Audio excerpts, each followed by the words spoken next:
ফের পুকুরে মিলল আগ্নেয়াস্ত্র। গোসাবায় পুকুর থেকে উদ্ধার দেশি বন্দুক।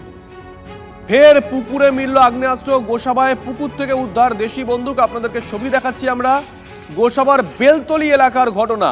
কারা এই বন্দুকটা দেখেন, পুলিশ কখন গিয়ে পৌঁছয়, কি ধরনের বন্দুক, কটা বন্দুক, গোটা বিষয়টা জানবো দেবব্রতর কাছ থেকে। দেবব্রত, দেখো, বাংলায় মানুষ এতদিন দেখেছে পুকুরের মধ্যে মাছ থাকে, জাল ফেললে মাছ পড়ে, কিন্তু বাংলায় এই পালা বদলের পরে বাংলার মানুষ দেখছে যে পুকুরে জাল ফেলে বন্দুক পাওয়া যায়।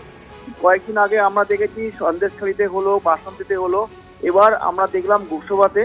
আমজেদ সর্দার বলে একজন মানুষ, আমজেদ তার মেয়েকে নিয়ে পুকুরে মাছ ধরতে যায়। হঠাৎ তার মেয়ের পায়ে একটা শক্ত বস্তু দেখতে পায়। তারপরে সেটাকে দেখা যায় একটা বন্দুক সেখানে রয়েছে, অনেকগুলো প্লাস্টিকের মোড়কে সেটাকে মোড়ানো হয়েছে। তারপর পুলিশকে খবর দেওয়া হয়। পাঠানখালী অঞ্চলে এই ঘটনাটা ঘটে। এরপর গোসাবা থানার নেতৃত্বে বিশাল পুলিশ বাহিনী এবং কেন্দ্রীয় বাহিনী সেখানে তল্লাশি চালায়। একাধিক পুকুরে তারা তল্লাশি চালায় এবং সেখানে এই একটি মাত্র বন্দুক উদ্ধার হয়েছে। এবং এই ঘটনায় কেন্দ্র করে যথেষ্ট পরিমাণে এলাকায় উত্তেজনা ছড়িয়ে পড়েছে, এবং অর্থাৎ মানুষের মনের মধ্যে একটা সন্দেহ তৈরি হচ্ছে যে কার পুকুরে কি থাকতে পারে। মাছের পরিবর্তে কোথায় কোনো বন্দুক নেই তো কারো পুকুরে, এমনই একটা সম্ভাবনা তৈরি হচ্ছে।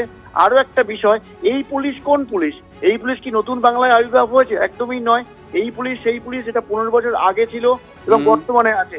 তৎকালীন সময়ে যারা ক্ষমতায় ছিল তারা পুলিশকে কিন্তু ব্যবহার করেনি, কিন্তু বর্তমান সরকার পুলিশকে কিন্তু যথাযথভাবে ব্যবহার করছে এবং রাজ্যে কিন্তু একটা ধন্যবাদ দেবব্রত।